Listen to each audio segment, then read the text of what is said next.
Assalamualaikum warahmatullahi wabarakatuh. Selamat datang semua.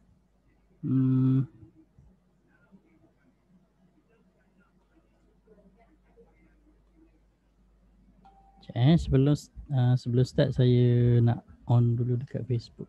Sekejap. Facebook dah on ke belum?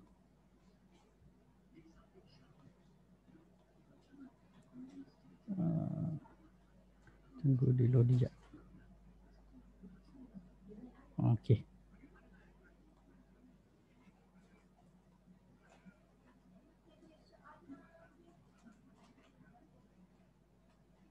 Oh, okey dah. Okey, Facebook pun dah okey. Kita start lah. Bismillahirrahmanirrahim.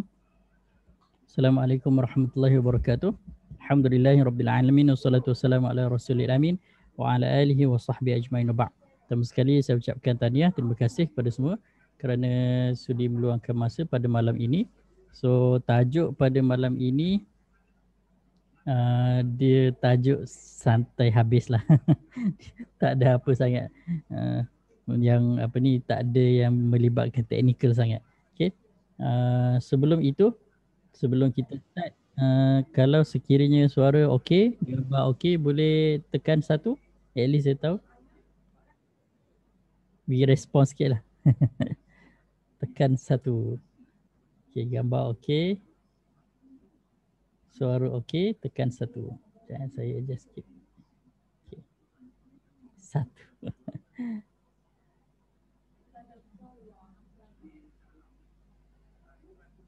Rakan-rakan dekat Facebook macam ni.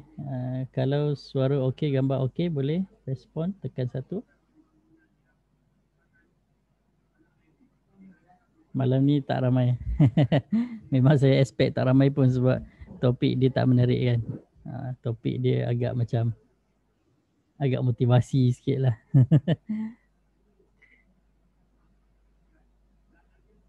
Okey, cantik. Okey, semua tekan 1. Okey. Okey, so kita start lah. So, pada malam ni dia tak ada PowerPoint sangat lah. Dia tak ada PowerPoint sangat. Cumanya tajuk yang saya share jugalah. At least tengoklah sedikit kan. Tajuk yang saya nak kupas malam ini adalah berkenaan dengan fokus. Lebih kepada fokus lah. Okay.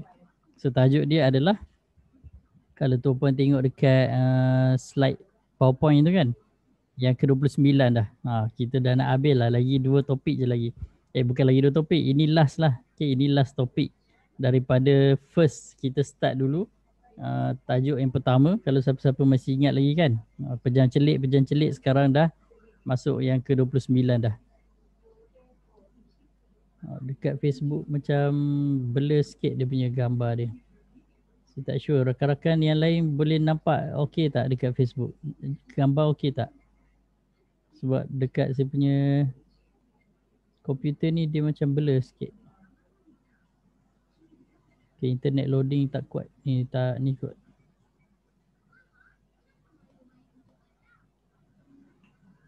Dekat Zoom okey, dekat ni apa ni? Facebook. Okey, okey. Mungkin saya punya komputer dia slow sikit loading kot. Okey, so tajuk pada malam ini ialah tahap kemahiran yang tinggi terhasil daripada latihan yang berterusan. Itulah blur sikit. Saya tukar dia punya setting pergi quality dia saya letak 720. So baru nampak okey. Mungkin internet lah kot kan. Internet ni. Tapi dah okey dah ni. Dah nampak dah. So tajuk ni kan nampak macam biasa-biasa je kan. Tapi kalau dalam pelaburan saham, dia adalah amat penting. Okay, amat penting.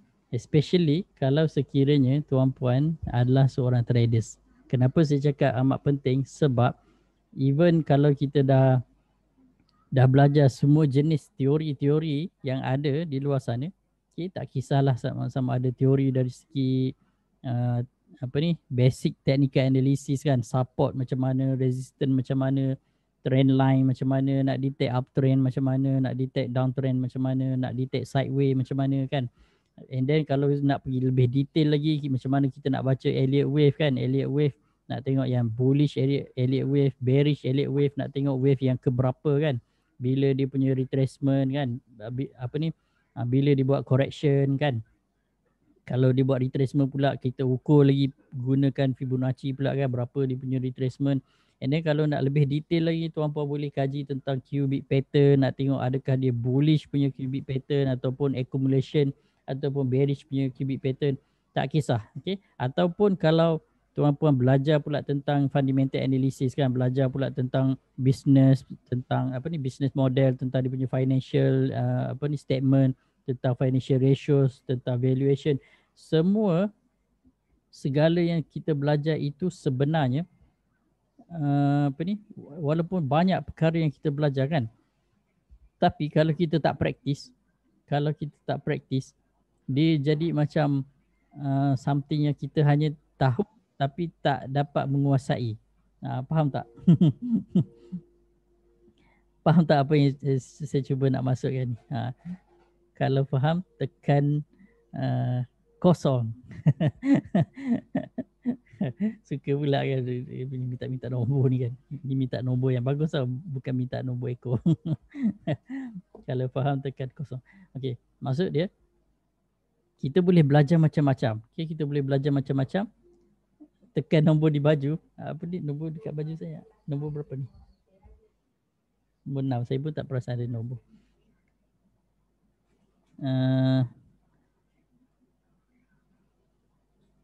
Apa yang saya nak cakap tadi, tiba-tiba lupa. Basically apa sahaja yang kita belajar kan, apa sahaja benda yang kita belajar, tak kira lah sebesar apa ni, sedalam mana ataupun superficial mana. Live video interrupted. Ni internet tak kuat ni malam ni. Sama ada kita belajar tu superficial, permukaan sahaja, ataupun kita dah belajar benda tu detail kan, kita dah kaji, dah korek habis semua lapisan yang ada sampai dah betul-betul core punya knowledge. Tapi sekiranya kita tak praktis, okay, dia jadi macam tumpul, macam dia tak sharp tau. Kalau kita tak praktis. Contoh kan, macam saya lah kan, contoh lah, sebagai contoh lah. Dulu memang Facebook apa ni, line dia tak kuat ni. Dekat saya punya Facebook pun dia tulis interrupted.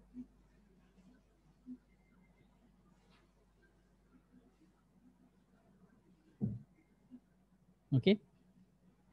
So kalau even macam saya dulu kan, teram kaca Facebook, belajar tentang apa ni, cabut gigi kan, macam mana cara nak cabut gigi. Secara teorinya kita tahu kan, macam ni nak buat macam ni kan, apa ni, dia punya force dia kan, nak guna plier macam mana kan. Macam gigi depan lain plier dia, gigi belakang lain plier dia, gigi atas lain dia punya plier dia kan, gigi bawah lain. Macam boleh dikatakan almost setiap satu gigi ada satu plier yang khas untuk gigi tersebut.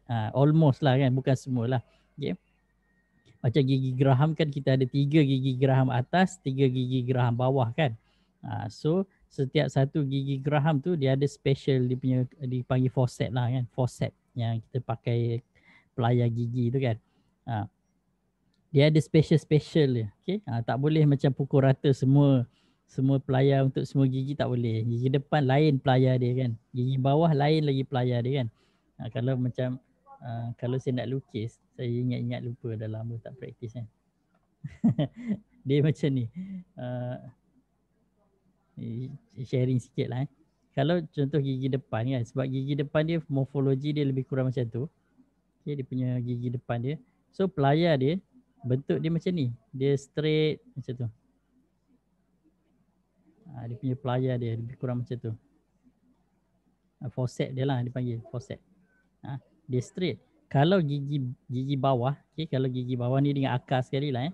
Kalau gigi bawah, dia punya forceps dia macam ni. Bukan macam tu. Dia almost rata sikit macam tu. Ni dia punya apa ni, joint dia lah. Almost macam tu. Tapi dia macam tu. Ini hari ni belajar tentang gigi kan. Ini untuk gigi bawah. Okay, ni gusi lah. Kalau gigi belakang, gigi molar dia kan besar macam tu kan. So gigi belakang, kalau gigi molar belakang, dia punya pelayar dia macam ni. Dia mencengkam, dia besar sikit. Dia macam tu. Saya lukis ni macam cincai-cincai lah. Ini pelayar dia macam tu lebih kurang. Lebih kurang macam tu. Sebab kita kena cengkam betul-betul ni, sini. Cengkam.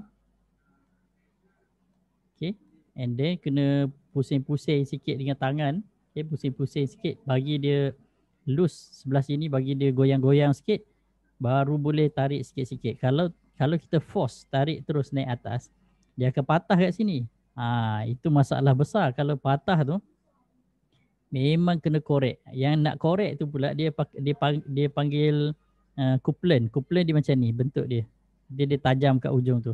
Ini kalau silap korek ni terkena gusi kat sini habis. Dia memerlukan kemahiran yang tinggi.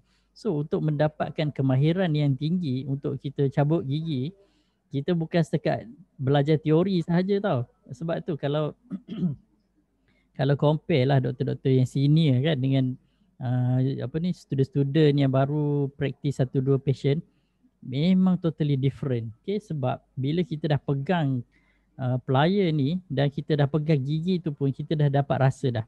Adakah gigi tersebut senang ataupun susah, possible ataupun impossible. Dia obviously memang semua possible sebenarnya. Cuma senang atau susah je sebenarnya kan. And then kita dah dapat agak berapa force yang kita nak gunakan. Okay. Kalau gigi atas yang belakang macam ni, dia lagi dahsyat tau. Sebab kebanyakan gigi atas belakang, dia akan ada 3 akar. Okay. Salah pula saya punya lukisan ni, lebih kurang macam tu. Dia akan ada 3 akar. And then akar dia mencengkam. Biasanya dia memang cengkam habis lah. Okay. Ada sampai 4 akar. Kalau gigi belakang bawah, biasanya akan ada 2 akar lah biasanya. Tapi ada juga yang ada 3 akar. Okay. Ini belajar tentang gigi. Saya nak cakapnya, walaupun kita belajar dari segi teori, okay, tapi dia tak sama dengan praktikal. Sebab dari segi teori kita boleh buat semua jenis teknik yang kita boleh belajar. Semua jenis teknik. Nak couplant, nak elevate, couplant ni dipanggil elevator lah kan. Macam kalau contoh gigi ni, contoh kita nak cabut ni, dia dah rosak kan, macam dah ada caries banyak kat situ kan. Caries ni lubang lah istilah dia kan. Gigi berlubang ataupun gigi yang ada caries. Contoh ni gigi ni dah caries. Okay. Contoh dah caries macam tu. And dia dah memang dah tak boleh diselamatkan dah. Dah nampak kan dia punya saraf dekat dalam ni kan. Dah nampak. Dan saraf ni pun dah kena jangkitan dah. Memang tak boleh nak diselamatkan dah. And then dia tak nak buat rawatan akar. So first untuk bagi dia loose. Okay. Ini cerita pasal gigi. Alamak. Dia cerita pasal gigi malam ni kan. Nak bagi dia loose, kita masukkan couplant dulu. Ke couplant, kita masukkan dekat celah-celah ni. Sekejap Dia macam ni. Kita masukkan couplant dulu dekat celah-celah ni. Okay, couplant. Alamak, dia punya couplant tu terlampau ramping pula. Okay, and then kita rotate dia sikit-sikit. Kita gerak-gerakkan dia supaya dia punya pegangan ni antara dipanggil alveolar bone, tulang alveolar yang pegang ni, tulang ni sebenarnya ni kan, bayangkan sini gusi kita, di bawah gusi tu adalah tulang, kita punya tulang rahang kan. So nak loosekan akar gigi yang melekat dekat tulang tu, kita kena goyangkan sikit-sikit. Sebab gigi kita dia bukan fix macam paku dia fix dekat kayu, tak sama. Kalau paku yang fix dekat kayu, dia tak ada ruang antara paku tu dengan kayu. Kalau gigi manusia, dia ada ruang sikit. Dipanggil apa ni, ruang apa tu, dia tu itu dia tu enamel junction. Dia panggil apa tah, saya pun dah tak ingat dah apa ni istilah dia, celah-celah ni. Agak ada dentist kat dalam ni. Ni. Dia ada ruang tu kan. Ruang tu dia bukan fix macam melekat terus. Dia memang ada ruang di antara tu. Sebab tu kalau kita gigit makanan, kalau kita gerak-gerakkan gigi kita, sebenarnya dia memang ada physiological movement gigi tu. Dia bukan rigid. Okay, dia bukan rigid. That's why kalau apa ni, kita tak jaga kebersihan gigi betul-betul, akan ada karang-karang gigi kan yang melekat dekat permukaan ni, ya. Ini belajar pasal gigi malam ni, ya. Akan ada karang-karang gigi yang lekat dekat permukaan ni. Okey, dan biasanya kita tak perasan lah sebab dia duduk kat bawah gusi tu kan. Dia lekat kat sini, dia lekat kat sini kan. Apa yang berlaku kalau karang-karang tu kita biarkan lama, akan ada penurunan tulang yang duduk kat sebelah tepi ni. Okey, tulang yang duduk kat sebelah tepi-tepi ni, kalau ada karang gigi lama lekat kat situ, dia akan menyebabkan tulang kat situ turun bawah. Okey. So, dia akan menyebabkan gigi kita nampak macam panjang. Biasanya kalau dah lama sangat kita biar, gigi tu nampak macam panjang. Sebenarnya bukan gigi tu panjang, gigi tu normal size dia. Tapi tulang tu dah turun ke bawah, menyebabkan gusi pun ikut turun sekali, dan bila dah tulang dah turun, gusi dah turun, gigi tu akan jadi goyang lah sebab dia dah tak kuat dia punya pegangan dia tu. Okay. So biasanya kalau gigi goyang disebabkan oleh masalah karang gigi terlampau tebal ni, memang kena buat scaling apa semua sekali lah. Kalau betul-betul lah tak boleh nak diselamatkan, kena cabut lah. Tapi cabut tu last kali lah. Okay. So apa yang saya nak cerita malam ni, untuk mendapatkan kemahiran lah, katakan kemahiran nak cabut gigi ke nak buat rawatan gigi kan, kita perlukan praktis yang berterusan. Dia bukan setakat belajar teori sahaja. Nak praktis bukan sekali dua. Macam saya punya rekod dalam sehari dari jam 8 pagi kan, government dulu buka 8 pagi kan. Dari jam 8 pagi sampai pukul 12.30 tengah hari. Masa tu saya kerja kat Sabah lah, dekat Beluran masa tu. Siapa-siapa dari Sabah yang duduk kat Beluran kan. Dalam satu pagi, saya cabut 114 batang gigi. Bayangkan, sehari, satu pagi sahaja saya cabut 114 batang gigi. Yalah 114 batang gigi ni kadang satu patient, satu pesakit nak cabut dua sekaligus kan, sebab dah rosak kedua-dua kan. Dia macam tu. Maksudnya bukanlah maksudnya 114 orang pesakit lah. Ada satu pesakit yang 2 batang gigi sekali kan. Tapi dalam sehari, biasanya overall kalau kerja dekat klinik kerajaan, dulu saya kerja dekat klinik pergigian besar Luyang dekat Kota Kinabalu kan. Masa tu standard sehari dia punya cabutan dalam 60 batang. Itu standard, itu biasa. 60 batang sehari tu amat-amat biasa. Okay, kalau macam contoh ada student-student nak pergi kumpul gigi kan, nak buat untuk belajar kan, kumpul gigi, biasa student-student dentist lah kan, nak kumpul gigi, biasanya dalam sehari pun dah cukup dah satu balang gigi yang dia nak kumpul tu sebenarnya. Cumanya tak semua lah gigi yang dicabut tu akan disimpan dalam balang tu, sebab kebanyakan yang dicabut tu memang dah rosak teruk, yang dah berlubang-lubang, yang ada segala macam cili lah, sate lah, mi lah, nasi lah, semua benda ada dalam gigi tu kan. Kadang-kadang kan lepas makan terus pergi cabut gigi kan. Oh, kalau charge memang dah kaya. Sepatutnya lah kan. Kalau sebatang 100, kalau 60 batang dah berapa kan. Tapi itulah, government dia charge minimum RM1 masa tu. RM1 pendaftaran sehari cabutan. Kalau pembedahan gigi geraham bungsu tu charge mahal sikit, RM50. Okay. Scaling pun RM1 je. Scaling pun RM1. Tapi moral of the story, bukan saya nak cerita pasal gigi ni kira macam selingan je lah kan. Macam selingan je sebenarnya. Apa yang saya nak cerita, kalau kita tak ada kemahiran tersebut, kita akan ada masalah walaupun kita dah belajar teori. Even kalau exam sekalipun, dapat skor kan, A ke A plus ke distinction ke, tapi bila masuk ke bidang, bila kita terjun ke bidang ataupun kita turun kepada lapangan, it's totally different. It's totally different. Sama sekiranya tuan-puan nak trade saham, sama. Baru masuk tajuk kan. Sama. Kita boleh belajar semua jenis teori yang ada. Okay? Kita boleh belajar semua jenis teori ni yang ada. Tapi selagi mana tuan-puan tak tekan sendiri butang buy dan tak tekan sendiri butang sell dan tuan-puan tak pernah deposit duit dalam akaun CDS, tuan-puan tak tahu nak tekan apa semua sekali. Selagi mana tak buat sendiri benda tu, kita tak akan dapat kemahiran tu. And then satu lagi yang saya perasan, okay? Yang satu lagi yang saya perasan, kita boleh buat macam ni lah ilmu dan praktis. Okay, ilmu dan praktis. Kalau ada ilmu sahaja dan kita tak praktis, ilmu sahaja tanpa praktis, dia memang tak ada hasil. Okay? Tak ada hasil. Okay, tapi kalau praktis sahaja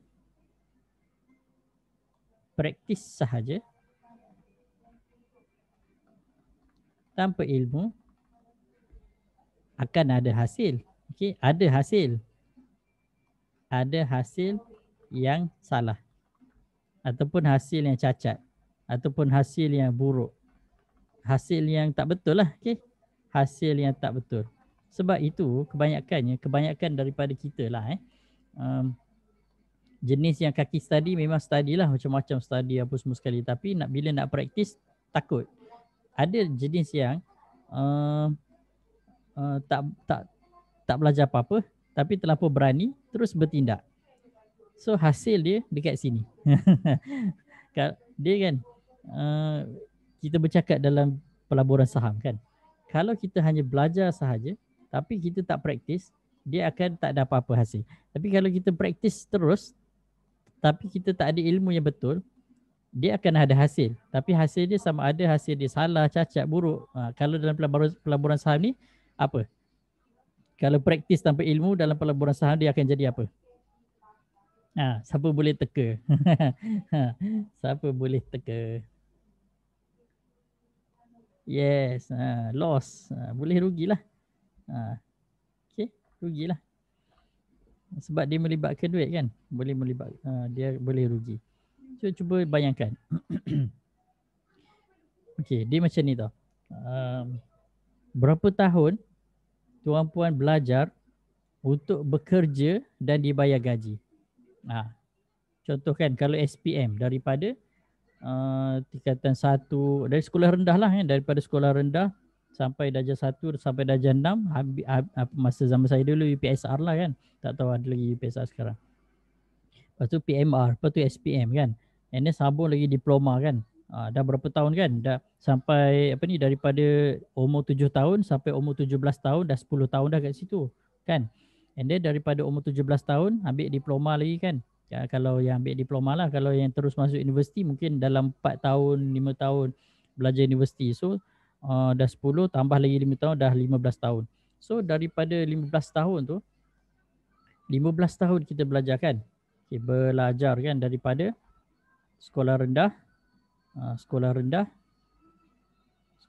kita panggil apa sekolah rendah lah, pergi sekolah menengah, pergi katalah diploma, lepas tu baru uni, baru grade. Grade dan kerja. So berapakah purata gaji seorang graduan? Biasanya dalam 2,000 lebih lah 2,000 lebih sampai 4,000 lah, 4,000 lebih lah, macam tu, lebih kurang lah So berapa lama masa yang diambil untuk menghasilkan gaji sebanyak ini? Okay.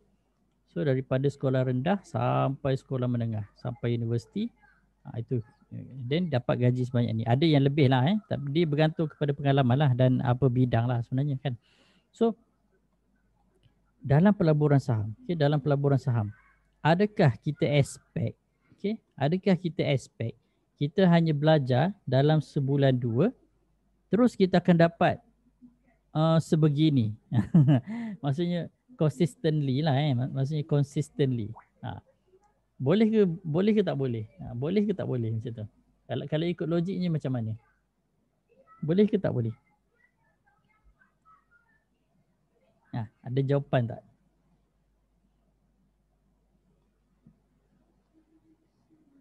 Ke tak faham soalan? Dia macam ni. dalam kehidupan kita kan, daripada kita belajar, ini bukan ini jenis orang yang makan gaji lah kan, maksudnya kita belajar dan bekerja makan gaji. Kalau yang bisnes tu lain cerita lah. Okay, yang bisnes lain cerita. Maksudnya kita mengambil masa yang begitu lama untuk belajar. Apabila kita pergi ke lapangan, ini dah nilai apa yang kita dah belajar bertahun-tahun sebelum ini kan. Okay. And then apabila berada di lapangan, barulah pengalaman bekerja, berapa tahun kita kerja apa semua sekali, barulah dia meningkat slowly kan. Mungkin ada kenaikan gaji ke apa semua, naik pangkat dan sebagainya kan. Macam tu lebih kurang. So kalau kita apply benda yang sama dalam pelaburan saham, okay, dia tak akan naik mendadak. Kalau contoh macam gaji kan, dia tak akan naik mendadak macam tu. Dalam pelaburan saham pun sama. Okay? So kita perlukan masa untuk belajar, dan dalam masa yang sama kita kena ada praktis. Kalau kita hanya belajar sahaja dan tak ada praktis, latihan industri dan sebagainya kan. Kalau macam kami dulu dipanggil clinical year lah kan, tahun keempat dan tahun kelima dipanggil clinical year. Tahun di mana kita belajar dan kita buat kita buat rawatan. Okay, kita buat rawatan pesakit lah yang betul-betul lah. Kalau luck baik, yes. Tapi luck ni dia something yang kita tak boleh control. Dia memang salah satu daripada faktor kejayaan.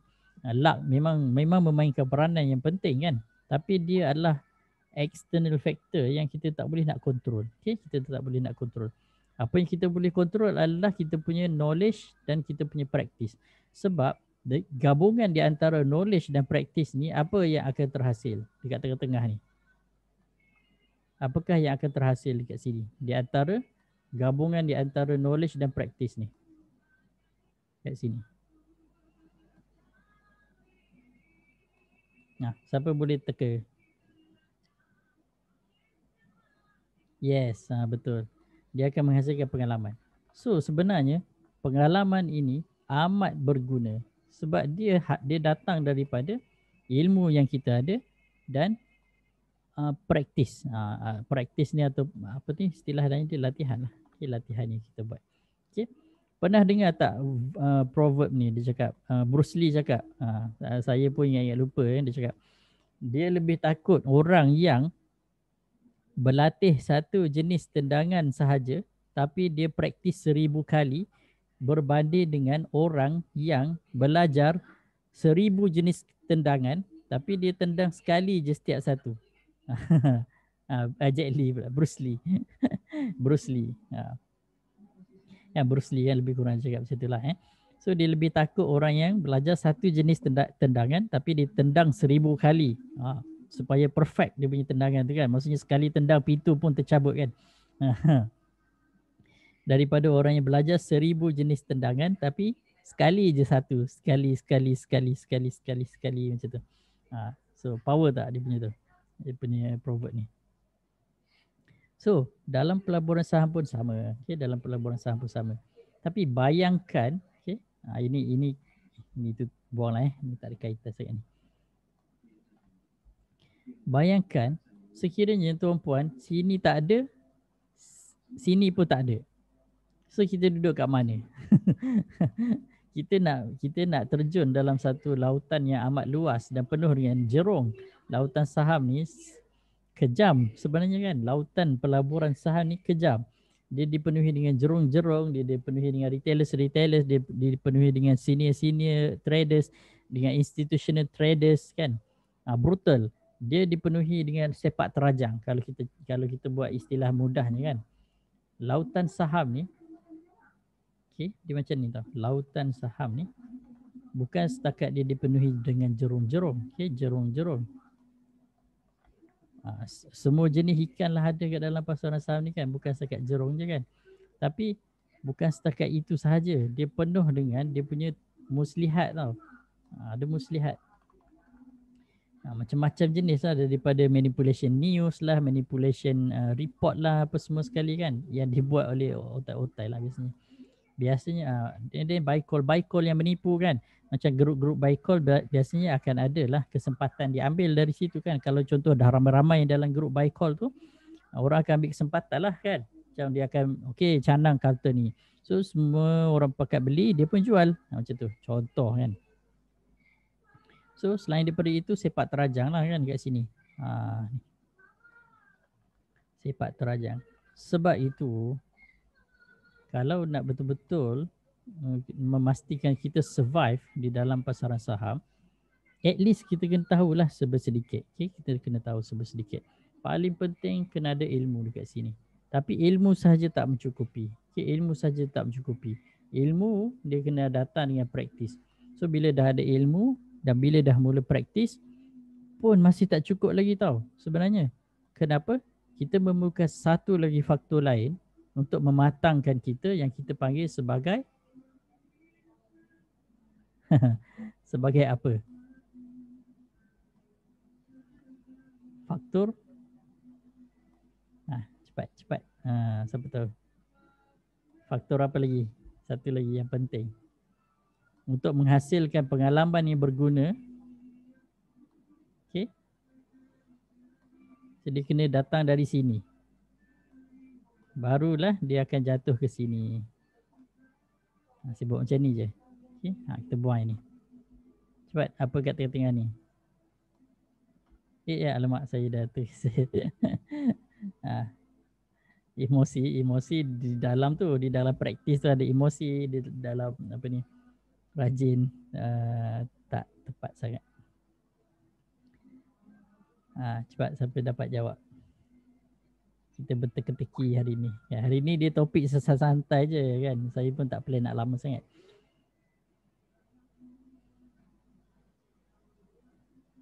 Loss. Loss dekat sini. Loss kalau kita tak ada ilmu. Okay? Kalau kita praktis tanpa ilmu, kita loss. Okay? Praktis tanpa ilmu biasanya akan menghasilkan loss. Tapi kalau ada ilmu sahaja, tak praktis, tak ada hasil. Okay? Tak ada hasil. Kita perlukan masa. Okay? Kita perlukan masa. So, kalau kita ada ilmu dan kita ada praktis, tapi kalau kita tak cukup masa yang kita bagi, kita tak akan ada pengalaman yang mencukupi. Sebab itu, modal tu obviously lah. Modal tu kena ada lah. Sebab itu, di dalam pelaburan saham ni, kita akan nampak perbezaan di antara orang yang baru trade dengan orang yang dah lama trade. Okay, even dia dah lama trade mungkin tak lama sangat lah, mungkin dalam 1-2 tahun, amat berbeza dengan orang yang baru start dalam seminggu 2 minggu. Kenapa? Sebab dalam pasaran saham ni dia ada, kita mengkaji syarikat. Okay, kita mengkaji syarikat. Syarikat ni dia dynamic. Okay, saya letak macam mana? Saya letak kat sini lah, lebih kurang kat bawah ni lah. Syarikat ni dia dynamic. Okay, syarikat. Dia bukan satu entiti yang statik, yang tak ada apa-apa pergerakan. Dia dynamic. Untuk sesuatu syarikat bergerak, dia kena ada corporate exercise. Okay? Dia kena ada sentiasa kita panggil sebagai corporate exercise. Corporate exercise ni saya tak ada dah nak tekankan detail sangat sebab saya dah discuss dah pun benda ni sebelum ni kan. Cuba senaraikan apa contoh-contoh corporate exercise yang selalu berlaku yang tuan-puan perasan yang ada dekat pasaran saham. Okey, saya tulis balik je kat sini. Tuan-puan cakap je saya tulis. Okey.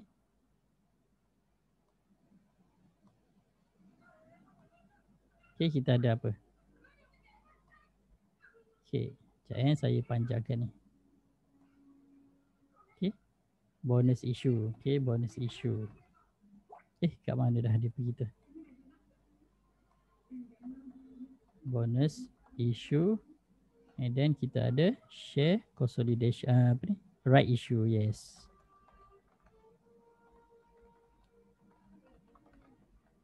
Apa lagi? Share consolidation, share split, yes. Lagi ESOS. Warrant apa?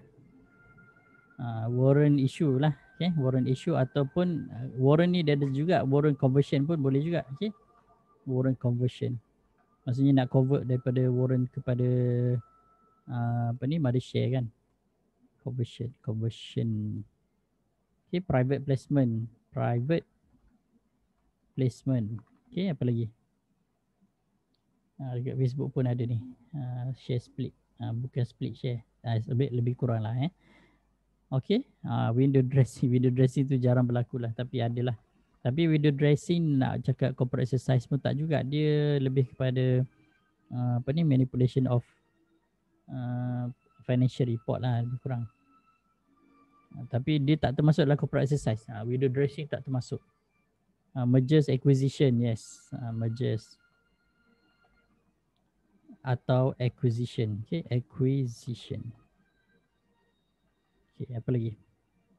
Private placement dah. Okay, dividend issue. Dividend dah ada. Bonus issue, right issue, share consolidation, share split, ESOS, warrant issue, warrant conversion, private placement, dividend issue dekat sini. Okay, dividend issue. Ni almost lah semua sekali. Taking private, maksudnya dia nak privatekan balik Itu jarang lah jarang-jarang berlaku lah. Okay. So semua ni dikira sebagai corporate exercise. So corporate exercise ni kalau sekiranya tuan-puan belum mengkaji ataupun tukar nama tu tak ada apa sangat. Okay. Sekiranya tuan-puan belum belajar detail tentang perkara-perkara ini, kadang-kadang kita tak perasan tau. Bila company bagi announcement dia nak buat share split kan, kita tak perasan dan kita ada kat dalam tu, tiba-tiba kita nampak kenapa saham kita jadi separuh kan, ataupun jadi kecil kan daripada nilai asal kan. Tapi rupa-rupanya company buat share split dan company dah bagi announcement sebulan 2 bulan lepas dah lama.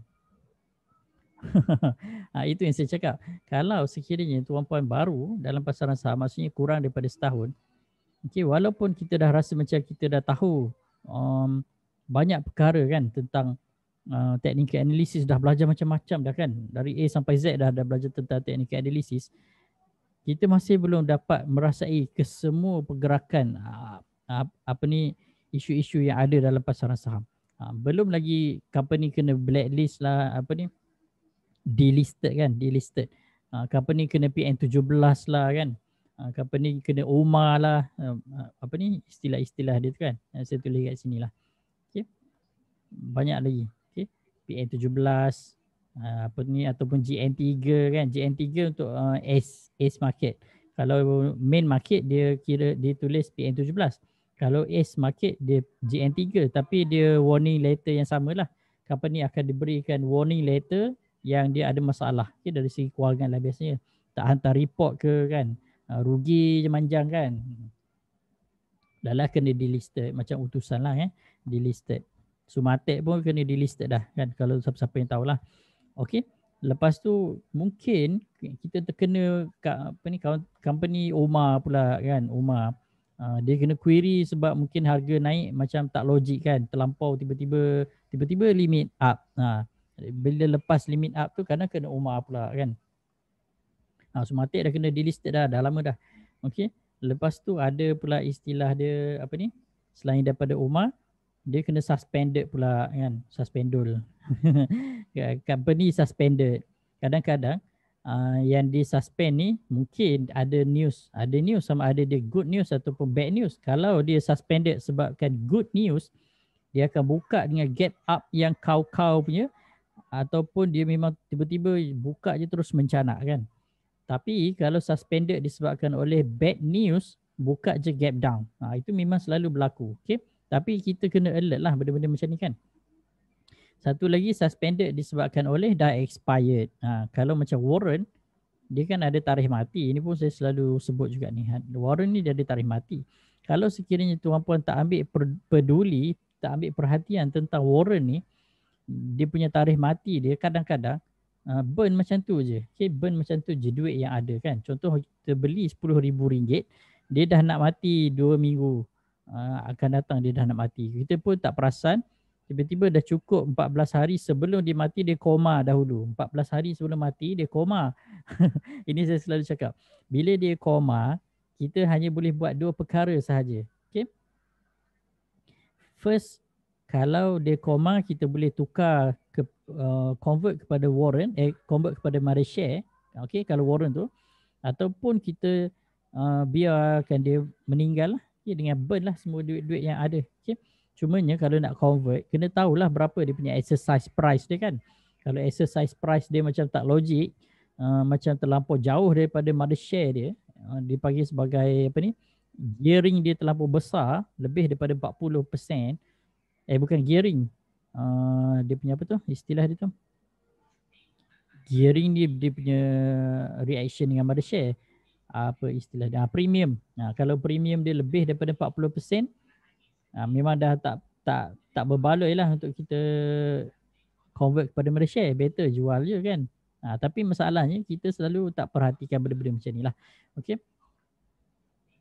Semua corporate exercise ada announcement dalam bursa. Sebab tu kena tengok dia punya tanda yang asterisk tu. Kan tahu kan yang tanda macam ni, tanda asterisk tu kan. Tanda asterisk tu kalau dekat M+ punya platform, dia memberitahu bahawa company tersebut akan buat announcement. Ada something yang company tu nak announce. So kena check. Okay, kena check. Macam yang suspended sebabkan good news tu biasanya kalau company dapat award macam tu. Okay. Apa lagi biasanya dapat award lah, dapat award lah ya. Maksudnya dapat projek, dapat projek. Ataupun mergers lah, macam-macam lah, macam-macam kan. JFTech ada nak beri bonus issue dan warrant, tu yang harga naik. Biasanya dia naik temporarily. Dia naik dahulu sebab orang nak kejar kan. So bila dah lepas X date, okay, proses lah corporate exercise lah, mungkin nak sign agreement ke apa ke, macam tu. Okay. Dia yang belakang tabir punya lah. So dia suspend dulu daripada traded.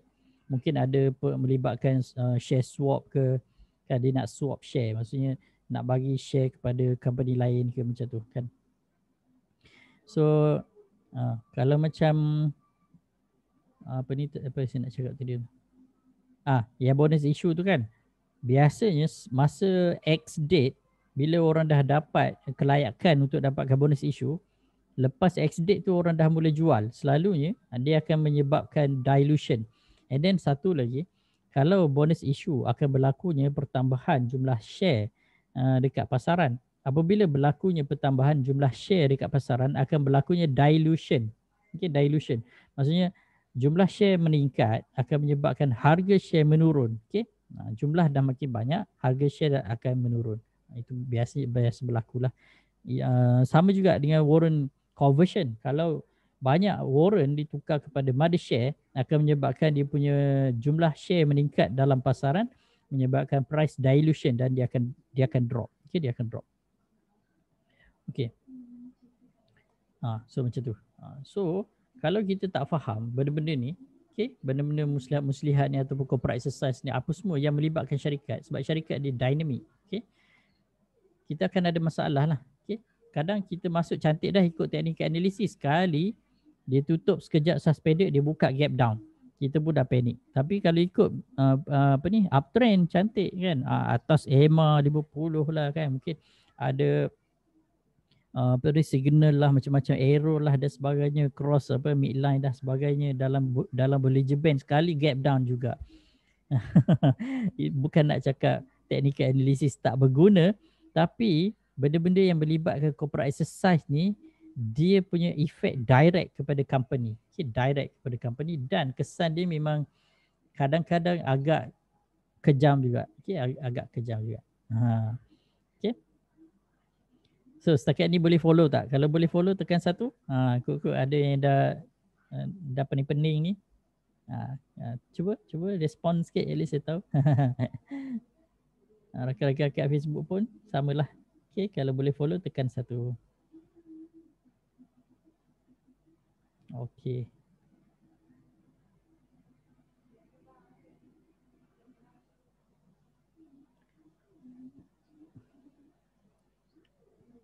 Okay. So apa yang kita maksudkan dengan ilmu dan apa yang kita maksudkan dengan praktis ni, ini terpulang lah. Kalau sekiranya kita banyak belajar tentang teknik analisis dan kita fokus teknik analisis sampai kita betul-betul memahami, okay, betul-betul master kan. Okay. Tapi dia memang akan ambil masa. Okay, dia memang akan ambil masa. Daripada masa itulah akan adanya pengalaman. So bila dah cukup pengalaman, barulah dia akan terhasilnya kemahiran lah. Okay. Dan satu lagi saya nak pesan. Satu lagi saya nak pesan ni, pesanan penting ni, pesanan penaja, penaja tak ada penaja. Pesanan penting. Jangan terlalu, ini untuk berjaya kan, untuk berjaya dalam pasaran saham ni, jangan terlalu dependent dengan orang lain. Okay? Jangan terlampau bergantung kepada orang lain. Sebab yang nak buat duit, yang nak kaya, yang nak buat profit, yang nak mengurangkan loss, yang nak supaya duit tak hilang di dalam pasaran adalah kita. Okay, adalah kita. Even ada orang yang sanggup guide, even ada orang yang sanggup ajar, tapi dia tak akan setiap masa. Okay, dia tak akan setiap masa ada masa untuk kita. Okay, tak akan ada, dia bukan 100% setiap masa akan ada dengan kita. So one day kita terpaksa survive sendiri. Okay, one day kita kena bergerak sendiri dan kita kena ada survival rate lah. Okay, maksudnya kita sendiri kena ada kemahiran. Barulah kita boleh berdikari. Okay, jangan terlampau bergantung kepada orang lain. Sebab itu, okay, dalam grup saya tak menggalakkan buy call. Maksudnya kita tak bagi buy call. Okay, kita tak bagi buy call. Kita discuss counter. Okay, sebab kita nak supaya memahami cara, teknik. Okay, memahami teknik yang diajarkan. Bukan kita nak swap counter-counter semua.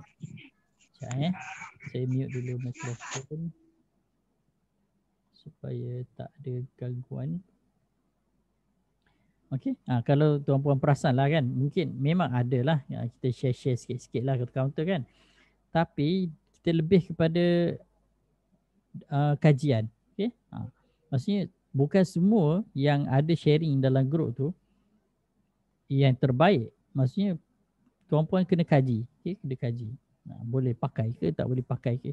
Tapi yang sebaik-baiknya adalah kita punya sendiri.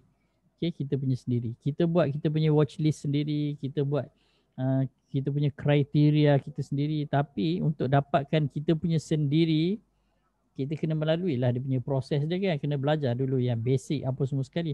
Once kita dah faham yang asas, kita akan faham lah yang seterusnya. Dia macam ni tau. Dulu saya pernah cerita rasanya. Saya buang dulu semua lukisan ni. Lama pula nak padam satu-satu gigi ni kan. Alamak, tak boleh padam dah. Senang. Macam ni lah Macam ni. Masa dulu, undergrad dulu kan, saya ada belajar satu dipanggil histologi. Histologi. Kalau saya ingat-ingat lupa lah. Kajian tentang sel. Okay? Kajian tentang sel. So, contoh kan, dalam badan kita ada sel mesenkima kan, dipanggil mesenkima. Macam bagi wasiat. Okey, contoh macam ni, sel, okey. Dia akan ada nukleus dia kan, and then dia akan adalah dia punya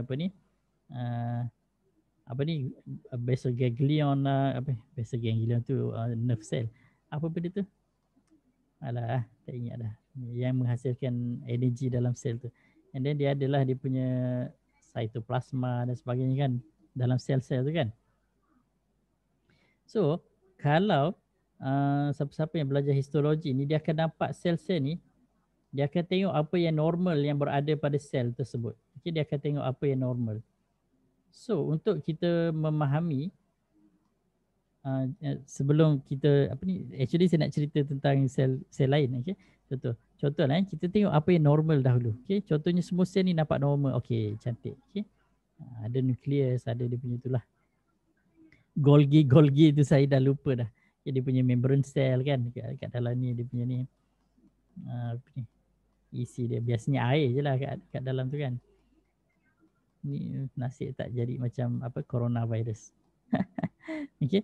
So, kalau sekiranya kita faham normal structure ini consider sel-sel yang normal. Apabila sel-sel yang normal dia dah jadi tak normal, okay, baru kita dapat appreciate. Baru kita appreciate apabila dia dah jadi tak normal, baru kita boleh cakap sel tersebut dah mutate. Okay, maksudnya dia dah jadi terlampau besar dah dia punya nukleus ni. Ini dia jadi kecil je macam tu kan. And then dia dah ada benda asing yang dia jadi pelik lah, jadi tak nampak macam normal lah. Okay, and then ada yang pecah lah kan, ada pecah macam ni. Lepas tu dia punya nukleus pun dah terkeluar macam tu kan. Dah tak ada bentuk sel lah. Okay. Apabila dia dah tak jadi, katakan ini normal. Okay, ini normal. Ini malignancy dipanggil. Malignancy ni cancer lah istilah dia, ataupun cancer lah. Malignancy ni cancer lah istilah dia. Ataupun ke anomali lah kan, abnormal kan, abnormal. Dia tak normal. Okay. Untuk kita menghayati, untuk kita tengok sesuatu benda tu tak normal, kita kena faham dahulu macam mana dia punya normal dia. Sama konsep dengan technical analysis ataupun sama konsep dengan analisa saham lah kan. Contoh kalau kita, saya kena save ni gambar ni. Sebab saya nampak macam gambar ni agak menarik. Macam saya pula nak buang kan. Tiba-tiba. Okay. So kalau macam, kalau kita tak faham apa yang normal, kita akan ada masalah untuk memahami apa yang tak normal. Boleh sampai tak apa yang saya cuba nak masukkan ni? Kalau tuan-puan faham apa yang saya cuba nak masukkan, tekan Y. Y untuk yes. Okay. Rakan-rakan dekat Facebook, faham tak apa yang saya cuba nak masukkan ni? Okay, cantik. So, untuk tuan-puan memahami apa yang normal, dia tak boleh lari. Kita kena go through dulu ke semua basic apa yang perlu dipelajari. Okay. Mungkin saya boleh buat balik lah dia punya ni. Dalam pelaburan saham ni secara umumnya dia ada dua pembahagian je untuk kajian saham ni kan. Dia ada dua pembahagian. Satu technical, satu fundamental. Okay.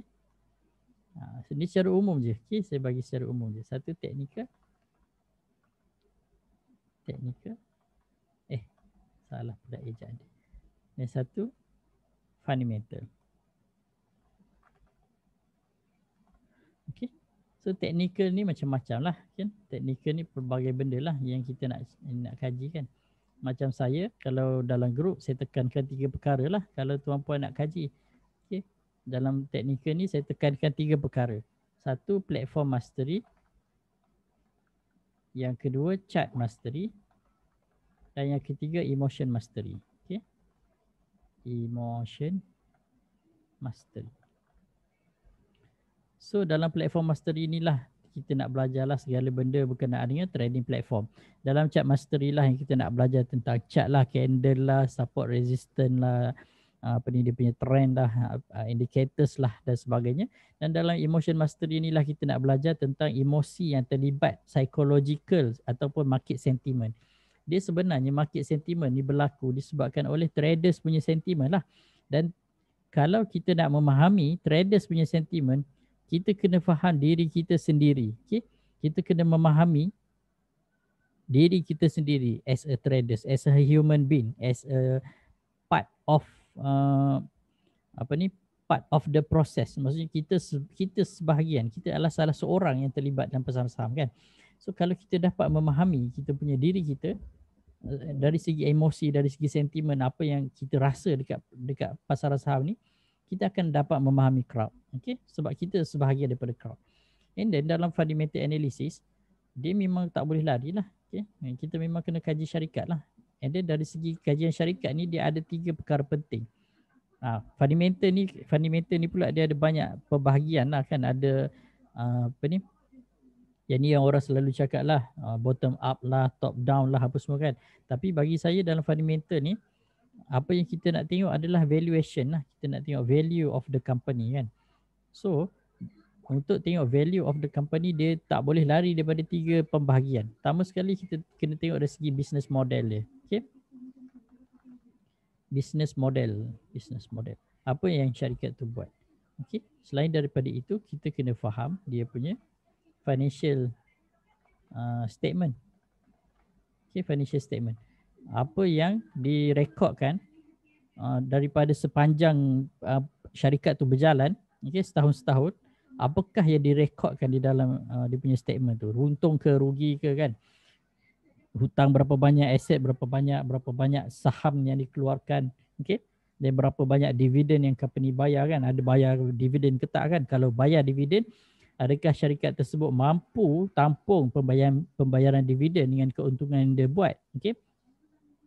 Lepas tu, selain daripada itu, kita kena tengok dari segi sebelum tu dia ada ni tau, kena tengok management dulu. Ini dari segi business lah, dari segi business kena tengok management company tu. Okay, management, macam mana company tu diuruskan, siapa yang menguruskan. Okay, adakah pengurusan tu boleh dipakai, tak boleh pakai, adakah dia family business ataupun memang tak ada kaitan dengan family. Macam Genting kan, dia memang family business kan. Okay, business model, management, financial statement, and then barulah kita pergi kepada valuation. So tujuan dia sebenarnya adalah, macam saya pernah cerita hari tu untuk ahli-ahli group kan, saya cerita sebenarnya tujuan kita nak buat fundamental analysis ni, tujuan pertama sekali adalah kita nak cari syarikat yang wonderful company. Okay, kita nak cari yang wonderful company at a fair price. Dan kita cuba nak elakkan fair company at a wonderful price.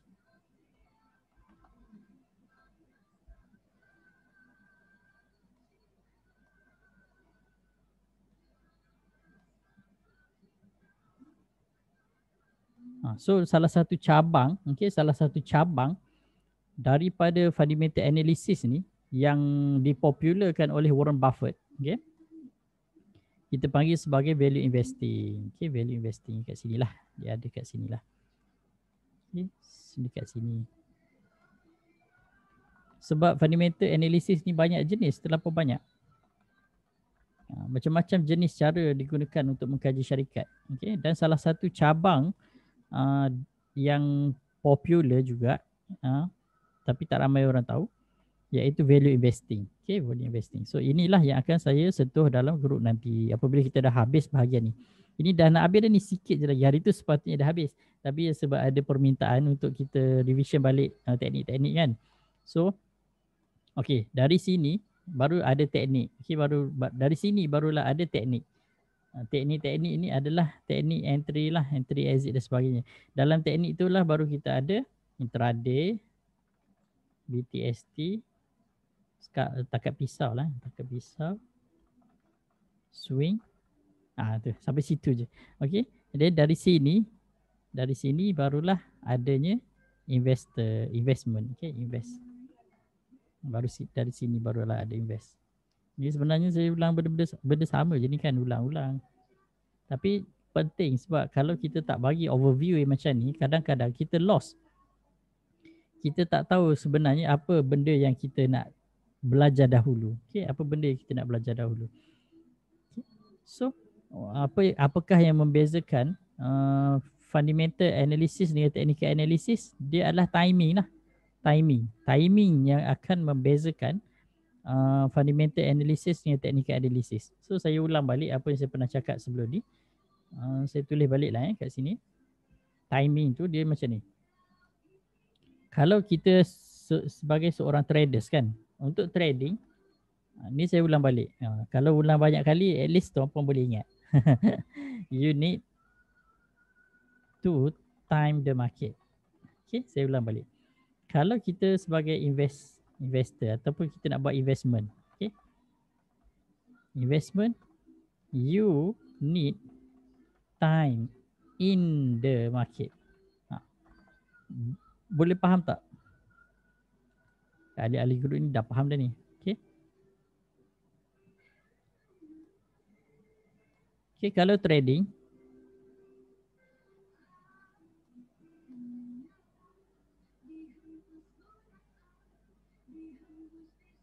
kita memerlukan ketepatan. Kita perlukan precision. Okay, ketepatan.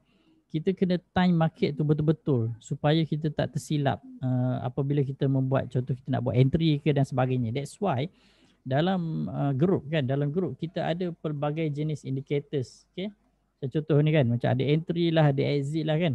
Tujuan dia adalah untuk kita dapatkan ketepatan apabila kita membuat kajian. Okay. Maksudnya kajian dari segi technical analysis lah kan. Tapi kalau dari segi fundamental analysis, kita perlukan masa. Kita perlukan masa. Kalau let's say kita dah kaji sesuatu syarikat, dia ada value, dia ada intrinsic value yang rendah, tapi masa tu harga dia masih tinggi. Tapi company ni adalah very good business punya company, very good valuation, financial semua bagus, cantik. Maksudnya kita, kalau kita kategorikan dia mungkin dalam gorila lah kan.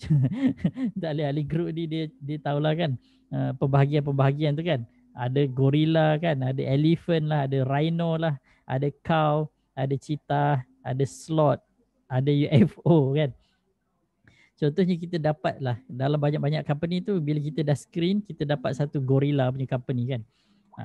Contoh kita dah dapat satu gorila. Tapi masa tu gorila ni harga pada chart dia masih tinggi. Okay. So apa yang kita boleh buat, kita tunggu je lah. Okay, kita tunggu sampailah harga dia dah drop, cecah dia punya intrinsic value ataupun below dia punya intrinsic value, sama ada dia dah jadi under value ataupun memang dah ngam-ngam dia punya intrinsic value, then kita boleh buat entry. So apa yang membezakan technical analysis dengan investment, trading dengan investment adalah, as a traders kita nak ketepatan. Maksudnya kita nak masuk semasa harga dia tengah cantik. Kita tak kisah value dia berapa banyak, tinggi ke tak tinggi kan, bisnes rugi ke tak rugi, kita tak kisah sangat. Ada news ke tak ada news tu lain cerita. Kalau kita nak as a investor, kita nak kesabaran. Kita nak kesabaran. Maksudnya kita nak timing yang lama. Maksudnya kita kena tunggu sampai dia dah under value apa semua. Contoh biasanya syarikat-syarikat yang bagus ni, bila masa dia akan jadi under value? Siapa boleh jawab? Bila masa syarikat-syarikat yang bagus, yang high profile ataupun good value, wonderful company lah kan basically. Wonderful company ni bila masa dia akan jadi under value? Tu Azmi dah tulis dekat situ. Apabila adanya krisis, okay? Apabila economic down. So that's why kebanyakan masa krisis, ramai jutawan lahir masa krisis sebab inilah. Sebab mereka ada ilmu tentang value investing. Okay? Mereka menguasai ilmu value investing. Mereka tahu nilai syarikat. Apabila syarikat-syarikat yang bernilai tinggi, harga saham dia jatuh semasa krisis, masa itulah dia akan all out. Okay, dia akan all out. Dia akan bottom catching lah kita panggil kan. Dia akan beli sebanyak mungkin sebab dia tahu syarikat ini memang syarikat yang nilai dia tinggi. Kalau dia jatuh sekalipun bukan disebabkan oleh syarikat tersebut problem, tapi sentimen luaran. Maksudnya mungkin dalam pilihan raya kan, US presidential election ataupun COVID ni memang terkesan lah semua sekali kan. Tapi kalau company tu betul-betul bagus, even COVID sekalipun dia masih boleh buat profit. Contoh macam Hartalega kan. Masa COVID lah dia punya menjana keuntungan dia berkali-kali ganda. Cuma dia dah overvalue dah lah sekarang Hartalega kan. Hartalega memang antara satu gorila lah. Okay. Bukan baiko lah tapi dia dah overvalue sangat-sangat dah. Okay. Overvalue sangat-sangat. See? Masa krisis kita akan nampak. So that's why kalau kita tak memahami ilmu value investing, kita terpaksa trade lah sampai bila-bila lah. Kita terpaksa trade. So trading ni sebenarnya dia seronok tapi dia penat. one day kita nak jadi macam apa yang Warren Buffett cakap. Warren Buffett cakap apa? Siapa banyak dia cakap kan? Payah juga soalan tu. Okay, apa yang Warren Buffett cakap adalah saya tulis saya tak payah tulis lah. Kita cari je dekat Google kan. Warren Buffett cakap bukan.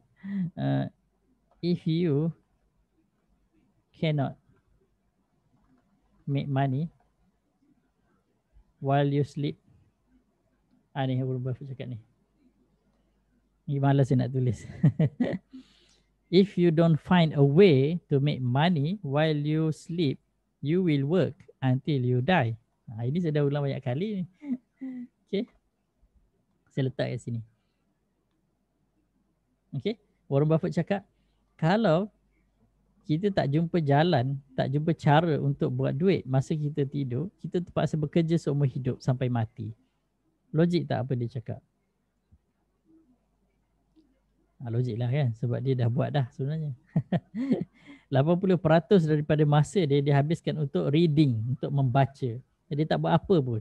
Okay? Dia tak tengok chat ke apa semua, tak ada. Dia membaca dan dia membaca dan dia membaca. Okay? Tapi dia tak baca lah majalah Hujang ke, Mastika ke, apa ke kan. Itu yang lama-lama punya lah. Tak tahulah sekarang kan, komik apa sekarang. Saya tak tahulah zaman sekarang. Saya pun dah lama tak beli majalah-majalah yang macam tu. Zaman saya dulu ada majalah Ulama, majalah Tamadun, benda-benda macam tu. Kuntum zaman bila tu. Saya sekolah rendah rasanya kuntum. Tak tahu sekarang apa benda. Sekarang orang dah kurang dah benda-benda yang fizikal ni kan. Semua nak tengok online je. Tengok manga pun online je kan. One manga tu kan. Okay. So, apa yang Warren Buffett cakap, if you don't find a way to make money while you sleep, you will work until you die. Kita dah tu dah zaman kuntum. Saya darjah 6 dulu sempat masuk majalah sekolah. Ada gambar kat belakang majalah sekolah tu. Darjah 6 kan, sekolah rendah kan. Gambar tu hitam putih. Macam macam mana gambar hitam putih boleh letak majalah sekolah kan. Nampak macam bayang. Tapi gambar kan. Kesian tu. Zaman dulu kan. Majalah sekolah pun hitam putih. RTV tu zaman bila? Okay, macam tu. So, basically, kita berbalik kepada tajuk lah. Kita berbalik kepada tajuk. Kalau kita dah ada ilmu yang betul, tapi kita tak praktis, ilmu tu akan jadi sia-sia. Tapi kalau kita hanya praktis sahaja, tanpa ada ilmu, kita akan ada hasil, tapi hasil itu hasil yang cacat. Hasil yang kalau dalam trading ni akan menyebabkan kita rugilah. Tapi kita tak boleh kelang kabut. Once kita dah ada ilmu sekalipun, walaupun kita dah praktis sekalipun, kita kena bagikan diri kita sendiri masa. Sebab dengan masa baru akan ada pengalaman. Okay? Dengan pengalaman baru akan ada kemahiran. Okay? Dan yalah, dan satu lagi, jangan terlalu depend lah dengan orang lain. Maksudnya, apa tujuan kita belajar? Kan? Sebenarnya kan, apa tujuan kita belajar? Okay? Sebab kita tak nak bergantung kepada orang lain. Sebab kita nak survive. Okay? Kita nak supaya kita boleh bergerak sendiri. Macam masa kita baby kan. Masa kita baru-baru nak pandai berjalan. Mungkin ada parent yang akan bagi stroller tu kan. Yang baby walker. Stroller pula. Baby walker kan. Yang baby tu bergerak guna baby walker tu kan. Tapi adakah baby tu akan bergantung kepada baby walker tu sehingga dia dewasa, kecuali dia ada masalah cacat lah, kecuali dia punya kaki dia ada masalah lah kan. So, maksudnya kalau dia dari kecil dia ada masalah dengan kaki dia, dia terpaksa guna wheelchair lah kan bila dia dah dewasa. Tapi kita bercakap dalam bab orang yang tak ada apa-apa masalah. Okay? Adakah baby tu dia akan sampai ketua dia akan guna baby walker? Tak. Okay, akan ada masa dia akan berjalan sendiri. Okay, walaupun jalan dia tu macam kakak-kakak kan, sekali jatuh kan. Tapi dia akan bangun kan. Walaupun dah menangis-nangis pun bangun kan. Bangun. Berdarah-darah kan, langgar meja lah, lebam lah dahi dan sebagainya kan. Bangun. Dan cuba berjalan balik kan. Bila dah kaki dia dah cukup kuat, dia akan mula berjalan. Dari situ dia akan berlari. Ni bila dah mula berlari tu, itu dah bebas lah. Maksudnya dia akan lagi makin laju lah kan, dan makin membesar. Sama konsep dalam pasaran saham. Kalau kita start sebagai macam baby step kan, kita step by step, tak tahu banyak benda kita tak tahu. Dan kita belajar step by step. Cuba bagi masa untuk kita memahami setiap benda yang kita faham. Jangan bagi masa terlampau panjang. Mungkin 1 hingga 2 tahun okey. Tapi bayangkan kalau 1 hingga 2 tahun pun kita masih berada di tahap baby step, kita nak buat apa sebenarnya? Kita nak apa sebenarnya kan? Kita nak apa sebenarnya? Nak belajar saham ke? Tuan puan tanyalah diri sendiri kan. Terik ke isi masa lapang? Itu Dr. Azizan cakap. Kalau dah setahun bekerja berniaga kan, tak cecah sejuta lagi, korang buat apa sebenarnya? Isi masa lapang ke? Tapi betul lah apa yang dia cakap tu kan. Okay. So macam tu lah. Apabila dah ada ilmu yang betul, kena pastikan praktis. Okay? Kena praktis. Dan bila dah praktis, kena ada masa. Kena luangkan masa. So saya nampakkan dia macam ni tau. Kalau sekiranya kita ada keinginan yang kuat, okay, automatically badan kita akan bergerak ke arah itu. Okay, dia macam ni. Pernah tak ada satu masa tuan puan craving, contohnya nak makan burger Ramly. Craving kan, craving. Nak kena makan lah burger lah. Tak boleh nak kena makan burger juga. Automatically start motor pergi mana-mana simpang yang jual burger, beli. Kan? Sebab kita ada keinginan. Kita ada keinginan yang kuat untuk mendapatkan sesuatu, automatically badan kita akan bergerak. Sama dengan pasaran saham dan samalah sebenarnya dengan benda-benda lain sekalipun kan. Kalau kita ada satu target, okay, dan target ini sebenarnya kita keinginan yang kuat. Okay, keinginan yang kuat. Especially untuk kita sukses lah. Sukses dia memang subjektif, tapi kita letak je lah. Once kita dah ada target dan keinginan yang kuat untuk kita capai, secara langsung, secara tak sedar, minda kita, badan kita akan berusaha untuk mencapai perkara tersebut. Tapi make sure dia punya keyword dia adalah keinginan yang kuat. Kalau kita setakat macam okey lah macam tu, dia tak jadi. Okay, dia tak jadi. Okay, so dah saya ingat dah, dia kan menyembang ni kadang kita tak ingat masa.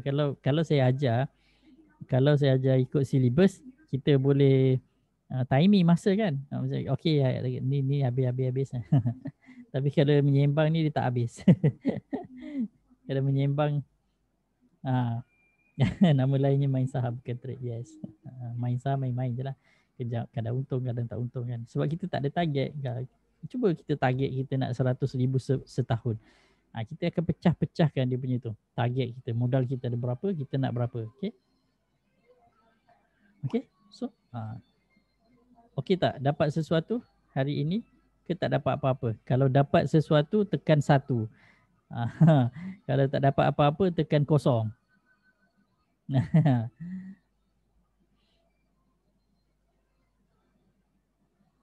Okay, saya tunggu respon rakan-rakan dekat Facebook. Okey, cantik. So ini adalah topik yang kedua dah nak habis dah. Okay, dapat belajar pasal gigi. Itulah. Mana dah gambar gigi? Oh, saya dah buang. Saya tak simpan tadi. Itulah. Tak apa, itu saya boleh lukis balik je kalau nak. Okey, sebelum kita tamat kita bersurai, ada soalan tak? Nak tanya apa-apa? Nak tanya pasal gigi pun boleh lah. Itu memang saya punya bidang lah. Tapi saya dah tak praktis lama dah. Lupa dah. Okey. Saya tunggu sekejap kalau kok ada soalan.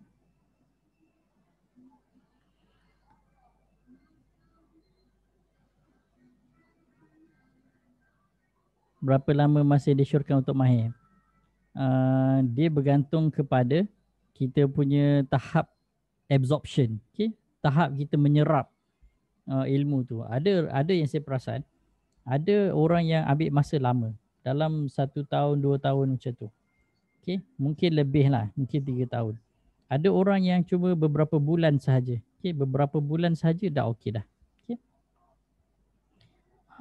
Depend pada level of understanding lah. Okey. That's why dalam syllabus kan kita ada step by step. Saya start daripada memang basic kan. Basic secara umum kan, generally, and then kita pergi kepada teknik, and then lepas tu dah habis semua syllabus tu kan, kita pergi makin lama makin advance kan. Tapi saya buat revision balik. Kita buat revision balik daripada basic balik kan. Daripada basic balik, and then kita kupas satu sampailah sekarang. Latest yang kita discuss hari tu tangkap pisau kan. So next untuk revision kita akan discuss swing pula kan, sebab ramai yang minta nak discuss tentang swing kan. Mungkin ramai lagi yang tak dapat nak tak dapat rentak lagi kan, macam mana nak swing kan. Okay, tak apa, nanti kita cari masa lah kita discuss swing untuk ahli group sahajalah. Okay. So saya ingat saya nak cepat-cepatkan habis ni sesi yang ke-30. Mungkin dalam minggu ni lah saya akan sesi penutup ni. Pada sesi penutup ni dalam minggu ni lah saya nak buat satu announcement. Adalah dah cerita dah hari tu dah bocor dah kan. Okey. Kita tengoklah. Okey, kita tengok mungkin besok malam ke kan. So siapa yang terlepas ni rugilah tapi ahli group tu tak rugilah ya. Ahli group tak rugi. Ahli group dah sedih memang dah special dah pun untuk ahli group. Okay, so saya ingat tak ada apa dah lagi pun tu apa pun tak ada soalan. Market outlook ni tak boleh sebab kita dah nak habis dah ni. Market outlook ni dia perlukan masa panjang. Okay. Ada. Saya ingat saya nak buat announcement malam ni tapi macam tak sempat pula. Hari ni hari Isnin kan. Isnin. Bolehlah saya buat announcement malam ni je lah Untuk kelas Elliott Wave. Saya letak kat sini. Untuk kelas Elliott Wave, tarikh dia seperti mana yang kita dah discuss hari tu. Tarikh dia adalah hari Sabtu, Ahad dan Isnin. Okay. 23, 24 dan 25 hari bulan Januari 2021. Hari Sabtu tu dari jam 8 pagi sampai 1 petang sahaja. Kita buat half day. Lepas tu hari Ahad sama. Hari Ahad sama. Kita buat half day juga. Dan hari Isnin tu kita buat dari jam 9:30 malam sampai PM lah saya tulis malam lah. Malam sampai jam 11:30 malam. Tak boleh lambat sangat nanti orang tak tidur nanti sekarang. Okay. So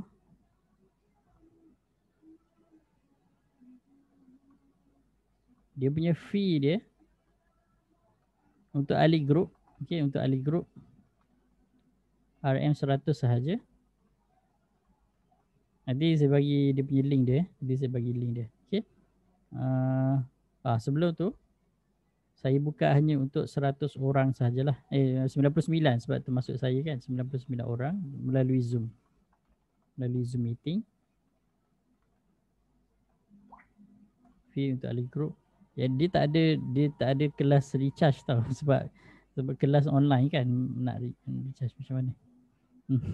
Kalau kelas bersemuka macam tu saya ada buat recharge. Untuk selain daripada ahli group, RM500 untuk first untuk 30 orang pertama. Okey. Lepas tu habis yang tu dia naik RM550 untuk seterusnya. Okey. So sampai cepat lah. Okay. Untuk ahli group ni saya dah assign, mungkin saya letak mungkin dalam 40 seat lah untuk ahli group. Okay. Tapi saya tak buat officially announcement lagi. Saya ingat besok malam ingat saya nak buat announcement. Cuma dari segi pembayaran tu nanti saya bagi link dalam group lah. Okay. Untuk rakan-rakan ahli group yang nak sertai. Untuk selain daripada ahli group pun nanti saya akan announce dia punya link dia. Okay. Inilah lebih kurang lah. Okay. Ini tarikh ni memang dah fix lah. Sebab saya ingat saya nak buat macam hari tu. Macam hari tu saya buat full day kan, full whole day kan. Saya jadi macam, saya ingat macam nak cakap lost focus tu tak juga, tapi kita penat. Penat sebab bercakap kan, duduk je kan, tak bergerak kan. Penat. Kalau buat half day okay, at least ada masa untuk sebelah petang tu puan nak buat revision kan. Besoknya tu boleh kita refresh balik kan. Okay, so saya ingat sampai situ dahulu. Nanti link apa semua sekali nanti saya akan bagi kat dalam grup lah. Okay. Okay, sampai situ dahulu. Kalau ada apa-apa salah silap saya minta maaf. Kita jumpa besok insyaAllah. Besok saya nak habiskan kita punya 30 topik discussion tu. Lama kan? 30 kan? 30 bukan 30 hari tau. 30 minggu kan? Seminggu satu topik. 30 minggu. So berbulan-bulan jugalah sepanjang COVID ni. Okay. So sampai situ dahulu sekali lagi. Kalau ada salah silap saya minta maaf. Kita tangguhkan sesi pada kali ini. InsyaAllah kita jumpa besok lah insyaAllah. Pada waktu dan masa yang sama. Kita tangguhkan dengan kafaratul majlis. Subhanakallahumma bihamdika asyhadu an la ilaha illa anta astaghfiruka wa atubu ilaik. Wallahu a'lam. Assalamualaikum warahmatullahi wabarakatuh.